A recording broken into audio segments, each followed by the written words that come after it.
Hi yes welcome back to வர்ஷனல். இன்னைக்கு நம்ம இந்த ட்ராமாவோட 6th பாட தான் பார்க்க போகிறோம். சரி வாங்க இப்போ நம்ம வீடியோக்குள்ளே போயிடலாம். லாஸ்ட் எபிசோடில் பார்த்தீங்கன்னா ஹீரோ ப்ரப்போஸ் பண்ணதுக்கு ஹீரோயின் வந்து அக்செப்ட் பண்ணியிருந்திருப்பா. ஆனால் ரிங்கை மட்டும் வாங்குறதுக்கு எனக்கு கொஞ்சம் டைம் வேணுன்ற மாதிரி கேட்டுருந்துருப்பா. இப்போ இந்த எபிசோடோட ஸ்டார்டிங்லேயே பார்த்தா ஹீரோயின் தூங்கிட்டு இருக்கும்போது ஹீரோ என்ன நினச்சான்னு தெரியல, அவளுடைய பக்கத்துலேயே உட்காந்து அவளே தான் பார்த்துட்டு இருக்கான். அந்த டைம்ல பார்த்து அவனுக்கு யார்கிட்ட இருந்தோ கால் வரவும் ஹீரோயின் கிட்ட சொல்லாமல் அங்கேருந்து கிளம்பி யாரையும் பார்க்கறதுக்காண்டி தான் வந்திருக்கான். இவர் யார் என்னன்றதுலாம் தெரியல. ஆனால் இப்போ அவர் ஹீரோ கிட்ட என்ன சொல்லிட்டு இருக்காருன்னா, நான் உன்னை என்ன பண்ண சொல்லி அங்கே அனுப்புனா நீ அங்கே போய் என்ன பண்ணிட்டு இருக்க?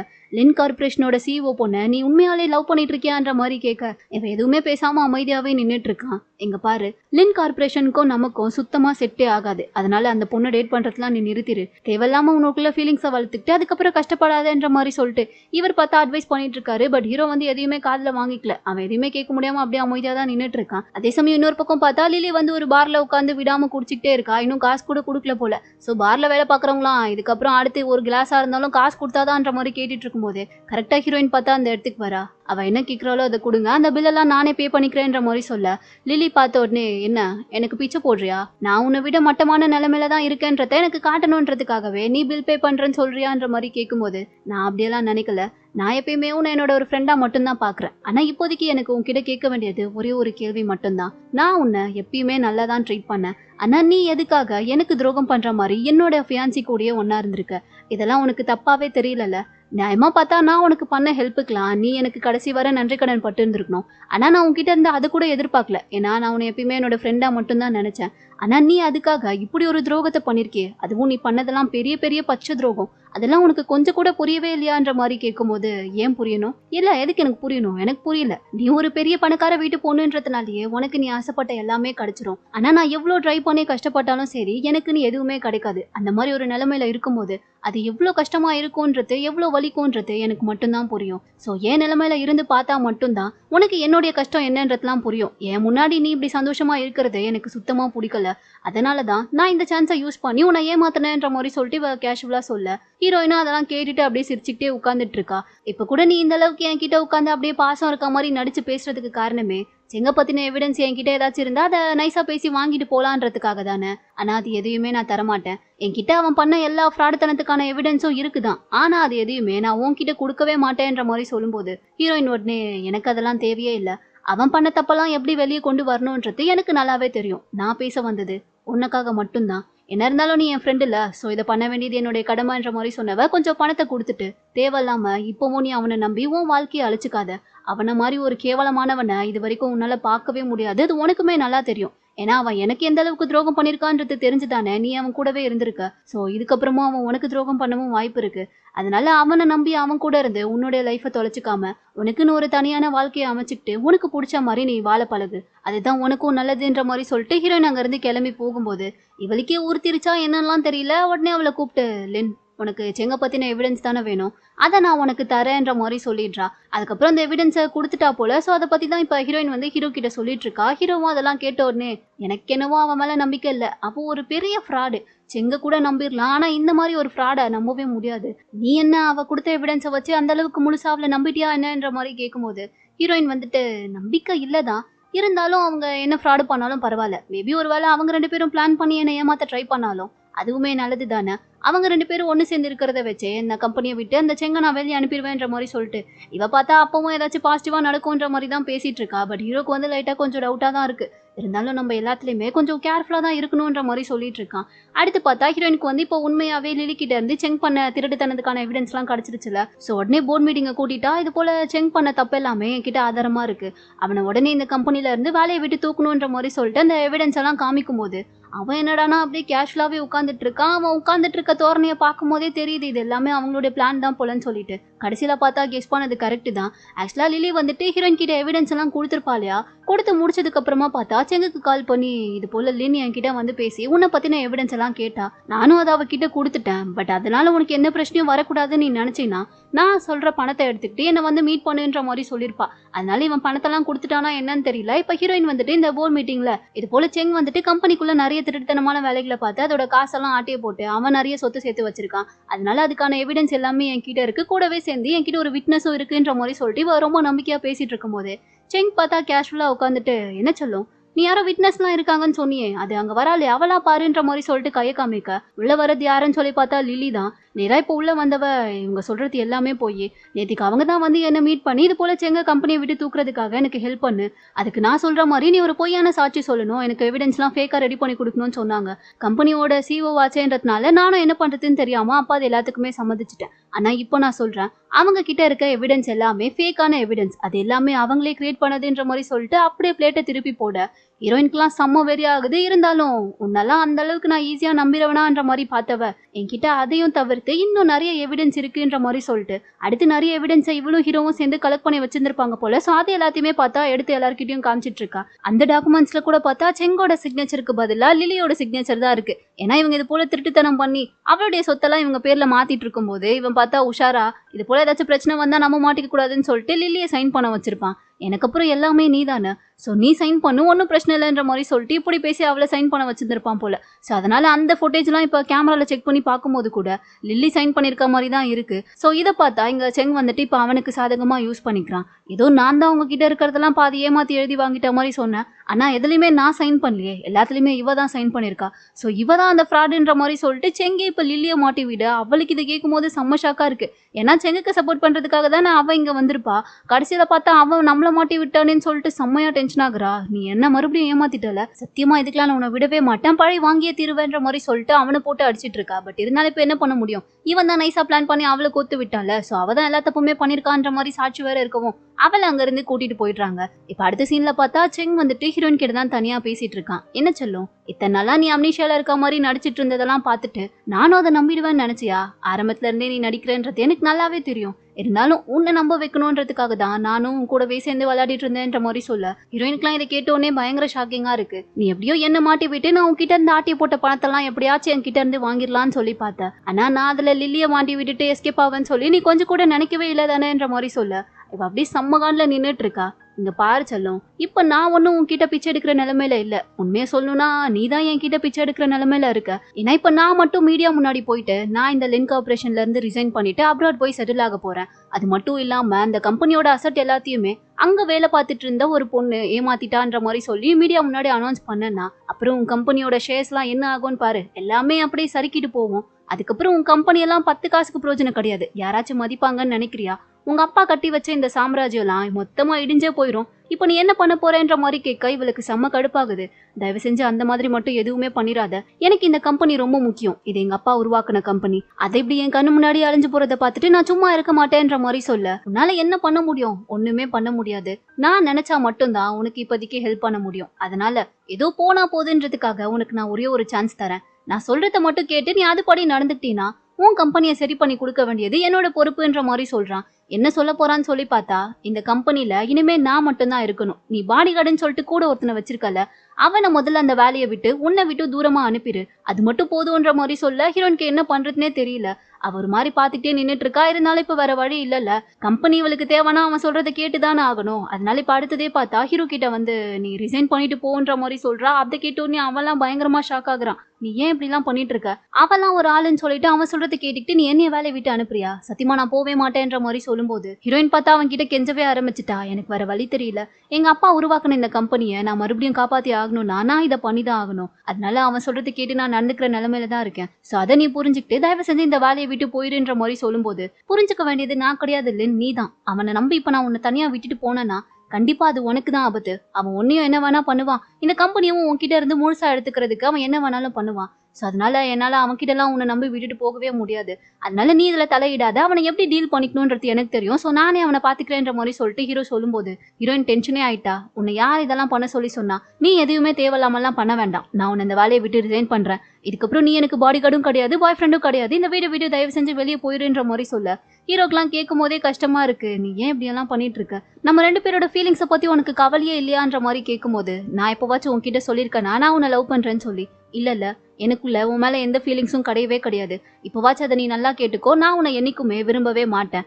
எனக்குன்னு யாருமே கிடையாது, நான் தனியா மட்டும் தான் இருக்க போறேன்ற மாதிரி சொல்லிட்டு அவனை ஹர்ட் பண்ணி முடிஞ்ச அளவுக்கு அவனை காயப்படுத்தி அந்த வீட்டை அனுப்பி விட்டுடுறா. ஹீரோக்கு வந்து செம்ம கடுப்பா இருக்கு.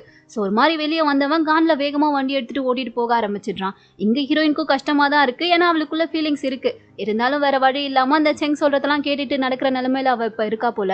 ஸோ அதனாலேயே ஒரு மாதிரி ஃபீல் பண்ணி அழுதுட்டு இருக்கா. அப்பதான் பார்த்தா திடீர்னு அவளுக்கு ஒரு ஃபோன் கால் வருது. யாருன்னு சொல்லி அட்டன் பண்ணி பேசும்போது ஹீரோவோட அசிஸ்டன்ட்னு சொல்லிட்டு ஒரு பையனை காட்டிருப்பாங்க இல்லையா, அவன் தான் போல. என்ன சொன்னான்னு தெரியல. அடுத்த சீனே பார்த்தா ஹீரோயின் பதறி போய் வேகமா ஹாஸ்பிட்டலுக்கு தான் ஓடி வந்துட்டு இருக்கா. அங்க வந்து பார்த்தா ஹீரோ செத்துட்டானே சொல்லிடுறாங்க. இவளுக்கு கேட்கும் போதே செம்ம கஷ்டமா இருக்கு. உடனே அவன் பக்கத்துல வந்து உட்காந்து பயங்கரமா ஃபீல் பண்ணி அழுக ஆரம்பிச்சவ. அப்பதான் அவன் மனசுக்குள்ள இருக்க எல்லாத்தையுமே ஒன்னா சொல்லிட்டு இருக்கா. எனக்கு உன்னை ரொம்ப பிடிக்கும், ஆனா எனக்கு வேற வழி தெரியாததுனாலதான் நான் எனக்குள்ள இருக்க ஃபீலிங்ஸ் எல்லாம் மறைச்சிட்டு உன்னை இத்தனை தடவை காயப்படுத்தி அனுப்புனேன். ஆனா இப்படி நடக்கும்னு சொல்லி எனக்கு தெரியவே தெரியாது. நீ இல்லாம என்னால இருக்கவே முடியாது. தயவு செஞ்சு எழுந்து வந்துருன்ற மாதிரி சொல்லிட்டு அப்படியே அவனை ஹக் பண்ணிட்டு இவ பயங்கரமா அழுக. நடுவுல பார்த்தா ஹீரோ எழுந்து கொஞ்சம் கூசுது, தள்ளி போறியான்ற மாதிரி சொல்றான். இவ அப்பதான் பாக்குறா, அடப்பாவி அப்ப நீ இன்னும் சாகவே இல்லையான்ற மாதிரி கேட்க, எல்லாம் சும்மா ஆக்டிங் தான்ற மாதிரி சொல்லிட்டு இருக்கான். ஆக்சுவலா இவ வாயால இந்த உண்மையை வர வைக்கணுன்றதுக்காக சும்மா போட்ட செட்டப் தான் போல. ஆனா ஆக்சிடென்ட் ஆனதுலாம் உண்மைதான். ஆனா உயிர் போற அளவுக்குலாம் ஆக்சிடென்ட் இல்ல, லைட்டா சின்ன அடிதான். ஸோ அது தெரிஞ்சதுக்கு அப்புறம் ஹீரோயின் பயங்கரமா டென்ஷன் ஆகுறா. நான் எவ்வளவு பயந்துட்டு தெரியுமா, இந்த மாதிரி விஷயத்துல எல்லாமா விளையாடுவேன்ற மாதிரி சொல்ல, அதெல்லாம் ஒன்றும் பிரச்சனை இல்லைன்ற மாதிரி சொல்லிட்டு ஹீரோ பார்த்தா அவளை கிஸ் பண்ணியே சமாதானப்படுத்திட்டான். பண்றதெல்லாம் பண்ணிட்டு இப்ப இது வேறையா உனக்குன்ற மாதிரி சொல்லிட்டு ஹீரோயின் அப்பவும் செல்லமா அவன் கிட்ட சண்டை போட்டுட்டு இருக்கா. இங்க பாருலன், நீ எப்பயுமே எதை நினைச்சும் கவலைப்படவே கூடாது. உனக்கு எவ்வளவு பெரிய பிரச்சனை வந்தாலும் பரவாயில்ல, உனக்கு துணையா எப்பயுமே நான் உன் கூட இருப்பேன். இதை நீ என்னைக்குமே மறக்காத. எவ்வளவு பெரிய பிரச்சனை வந்தாலும் சரி, நீ என்ன மட்டும் விட்டு விலகி போவாதன்ற மாதிரி சொல்லிட்டு ஹீரோ பார்த்தா அன்னைக்கு அவ ரிங்க வாங்க மாட்டேன்னு சொல்லியிருப்பால, இன்னைக்கு அவகிட்ட கேட்கலாம் இல்ல, அப்படியே எடுத்து அவனே கையில போட்டு விட்டுட்டான். அவளுமே அதை போட்டுக்கிட்டா. அப்படியே ஹாப்பியா ரெண்டு பேரும் ஸ்மைல் பண்ணிட்டு கிஸ் பண்ணிக்க. பின்னாடி அசிஸ்டன்ட் ரெண்டு பேரும் பார்த்துட்டு, பாஸ் பாஸ் உங்களெல்லாம் கடைசி வர சிங்கிளா இருப்பீங்கன்னு நினைச்சேன், ஆனா இப்படிலாம் நீங்க இருப்பீங்கன்னு சொல்லி நான் கொஞ்சம் கூட நினைக்கவே இல்லை. இதுக்கு மேலே எங்களெல்லாம் இதை பார்த்துட்டு இருக்க முடியாது, நாங்க கிளம்பி போறோம் டீசென்டான்ற மாதிரி சொல்லிட்டு ரெண்டு பேருமே அங்க இருந்து வெளியே கிளம்பி போயிட்டானுங்க. அடுத்து ரெண்டு பேருமே வீட்டுக்கு வந்ததுக்கு அப்புறமா ஹீரோயின் வந்துட்டு ஹீரோ கிட்ட தான் கேட்டுட்டு இருக்கா, நீ நிறைய பேரெல்லாம் கொலை பண்ணிருக்கிறதா நான் கேள்விப்பட்டிருக்கேனே, அதெல்லாம் உண்மையா? அப்பாவி மக்கள் எல்லாம் நீ கொண்டு இருக்கியா என்னன்ற மாதிரி கேட்கும் போது, அது எல்லாமே வெறும் ரூமர்ஸ் தான். அவங்க எல்லாம் அப்பாவி மக்கள் கிடையாது, அவங்க எல்லாருமே டெரரிஸ்ட்.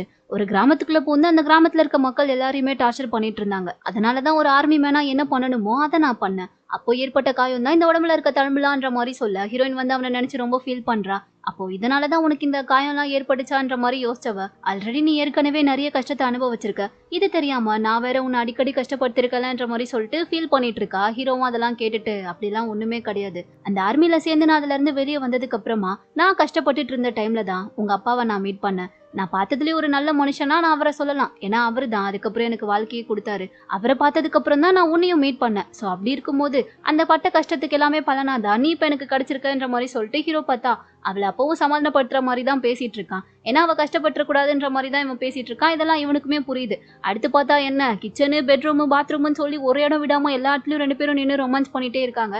இதுக்கு நடுவுல இந்த செங் வேற கம்பெனில இருக்க ஷேர் ஹோல்டர்ஸ் எல்லாருக்கிட்டையுமே பேசி ஷேர் எல்லாத்தையுமே அவனுக்கு எழுதி கொடுக்குற மாதிரி பண்ணிட்டான் போல. ஸோ இப்போ பார்த்தா ஹீரோயினை விட நிறைய ஷேர்ஸ் வந்து அவன் கிட்ட தான் இருக்கு. அந்த விஷயத்தை தான் இப்போ ஹீரோயினோட அங்கிள் வந்து அவர்கிட்ட சொல்லிட்டு இருக்காரு. ஆல்ரெடி அவன் எல்லாருடைய ஷேர்ஸுமே எழுதி வாங்கிட்டான். கூடிய சீக்கிரமே உன்கிட்ட இருக்க ஷேர்ஸை விட அவன் கிட்ட அதிகமா இருக்கும். அந்த அளவுக்கு மட்டும் அவன் வந்துட்டானா அதுக்கப்புறம் கம்பெனியவே அவன் உன் பேர்ல இருந்து அவன் பேருக்கு மாத்திப்பான்ற மாதிரி சொல்லும்போது ஹீரோயினுக்கு இதை கேட்கும் போதே ஷாக்கிங்கா இருக்கு. அவன் கிட்ட எப்படி முதல்ல அவ்வளோ காசு வந்துச்சு, எப்படி அவனால எல்லாருடைய ஷேர்ஸையுமே வாங்க முடிஞ்சதுன்ற மாதிரி கேட்கும் போது அங்கிளும் அவனுக்கு ஏதோ ஒரு கம்பெனி ஹெல்ப் பண்ணிட்டு இருக்கிறதா சொல்றாங்க. மிங்டேன்ற ஒரு கம்பெனி தான் ஹெல்ப் பண்ணிட்டு இருக்காங்களான்ற மாதிரி சொல்ல, இந்த பேரை கேட்டதுமே ஹீரோயின் வந்து யோசிக்கிறா. ஆக்சுவலா நேத்திக்கு வந்துட்டு ஹீரோவோட போன்ல நீ இந்த மாதிரி கம்பெனிக்கு வந்துடுன்ற மாதிரி சொல்லிட்டு இந்த கம்பெனியோட பேரை மெசேஜ் அனுப்பியிருக்கிறத இவ வந்து எதர்ச்சியா பார்த்து இருந்திருப்பா. அப்ப வந்து இவ பெருசா எடுத்துருக்க மாட்டா. பட் இப்போ வந்து அங்கிள் அந்த பேரையே சொல்லவும் இவளுக்கு ஒரு மாதிரி கன்ஃபியூஸா இருக்கு. ஸோ வீட்டுக்கு வந்துட்டு ஒரு மாதிரி யோசிச்சுட்டே உட்காந்துட்டு இருக்கா. அப்பதான் கரெக்டா ஹீரோவுமே வரான். இன்னைக்கு ஃபுல்லா அவளை பார்க்கவே இல்லை போல. அதனால ஹீரோயின் வந்ததுமே நீ எங்க போயிட்டு வந்தேன்ற மாதிரி கேட்க, நான் கம்பெனிக்கு தான் போயிட்டு வந்தேன்ற மாதிரி ஹீரோ பார்த்தா சொல்லிட்டு இருக்கான். ஆனா நான் உன் கம்பெனிக்கு கால் பண்ணி கேட்டேனே, நீ இன்னைக்கு ஃபுல்லா அங்க வரவே இல்லைன்ற மாதிரி சொன்னாங்க. எங்க போனேன்ற மாதிரி கேட்க ஹீரோக்கு என்ன பதில் சொல்றதுன்னு தெரியல. அப்படி ஒரு மாதிரி பார்த்துட்டே முழிச்சிட்டு நின்றுட்டு இருக்கான். அதுலயே ஹீரோயினுக்கு புரிஞ்சிருச்சு இவன் எதையோ மறைக்கிறான்னு சொல்லிட்டு. நம்ம ரெண்டு பேரும் இத்தனை நாளா ஒன்னா இருக்கோம்னு சொல்லிதான் பேரு, ஆனா உன்னை பத்தி நான் இன்னும் வரை ஃபுல்லா புரிஞ்சுக்கவே இல்ல போலன்ற மாதிரி சொல்லும் போது இவன் என்ன பதில் சொல்றதுன்னு தெரியாம அப்படியே பார்த்துக்கிட்டே நிக்க, கரெக்டா பார்த்தா யாரோ காலிங் பெல் அடிக்கிற சவுண்டு.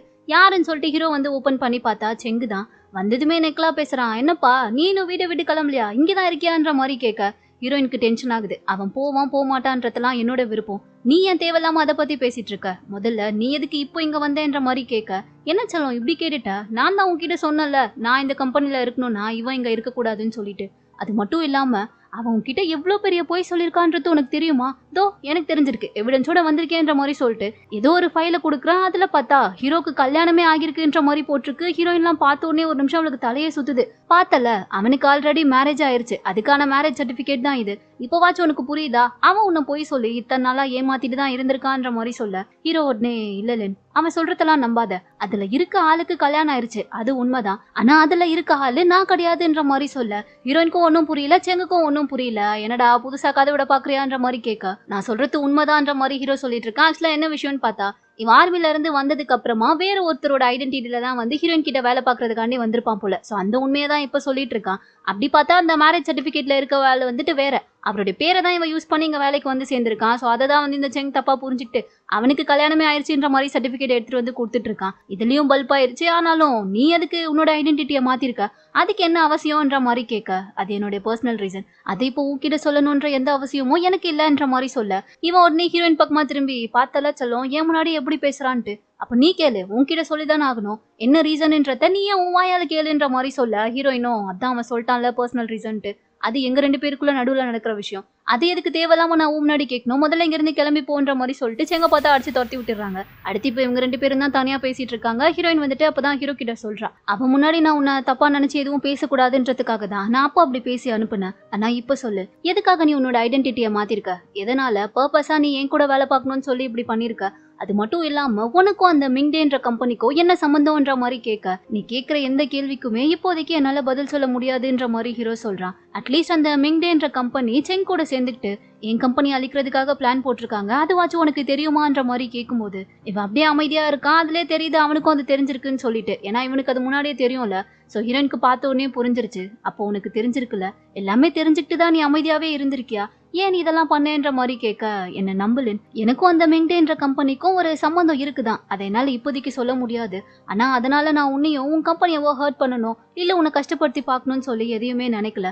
உனக்கு சப்போர்ட்டிவா இருக்கணும்ன்றதுக்காக மட்டும்தான் நான் உன் கூட இருக்கணும்னு நினைச்சேன். அது மட்டும் இல்லாம ஆரம்பத்துல இருந்தே எனக்கு உன்னை ரொம்ப பிடிக்கும்ன்ற மாதிரி சொல்ல, அப்ப அது எல்லாமே என்கிட்ட ஷேர்ஸ் வேணும்னு சொல்லி கேட்டியே, அதுக்காக தானான்ற மாதிரி இவ கேட்கிறா. சத்தியமா கிடையாது, நான் உன் கூட இருக்கணும்ன்றதுக்காக மட்டும்தான் அந்த ஷேர்ஸை ஒரு அடிப்படையா யூஸ் பண்ணனே தவிர எனக்கு அந்த ஷேர்ஸ் மேலலாம் எந்த ஆசையும் கிடையாது. உன் கூடவே இருந்து உன்னை ப்ரொடெக்ட் பண்ணி பாதுகாப்பா பாத்துக்கணும்ன்றதுக்காக தான் நான் இப்படி ஒரு சான்ஸை யூஸ் பண்ணனே தவிர மற்றபடி எனக்கு எந்த நோக்கமும் இல்லைன்ற மாதிரி சொல்ல ஹீரோயின் வந்துட்டு அதை எப்படி என்னால நம்ப முடியும், அந்த செங்கும் லில்லியும் என்னை ஏமாத்தினதுக்கு அப்புறமா இதுக்கப்புறம் நான் யாரையுமே நம்ப கூடாதுன்னு தான் இருந்தேன். ஆனா அது எல்லாத்தையுமே மாத்தி உனக்காக நான் இருப்பேன், நீ என்ன நம்பலான்னு சொல்லி எனக்கு புரிய வச்சதே நீதான். கடைசியில இப்படி நீயே என்கிட்ட போய் சொல்லி என்னை ஏமாத்திருப்பேன் நான் கொஞ்சம் கூட நினைக்கவே இல்லை. இதுக்கப்புறமும் என்னால யாரையுமே நம்ப முடியாதுன்ற மாதிரி சொல்லும்போது ஹீரோ வந்து ரொம்ப ஃபீல் பண்றான். நான் உன்னை கஷ்டப்படுத்தி பார்க்கணும், உன்னை ஏமாத்தணும், ஹர்ட் பண்ணணும்லாம் எதுவுமே பண்ணல, எனக்கும் அந்த கம்பெனிக்கும் சம்மந்தம் இருக்குதான். ஆனா இப்போதைக்கு என்னால் அதை உன்கிட்ட எக்ஸ்பிளைன் பண்ண முடியாது. பட் அதுக்கான கரெக்டான டைம் வரும்போது எல்லா உண்மையுமே நான் உன்கிட்ட சொல்றேன்ற மாதிரி சொல்ல, எப்போ அந்த கரெக்டான டைம் வரும்,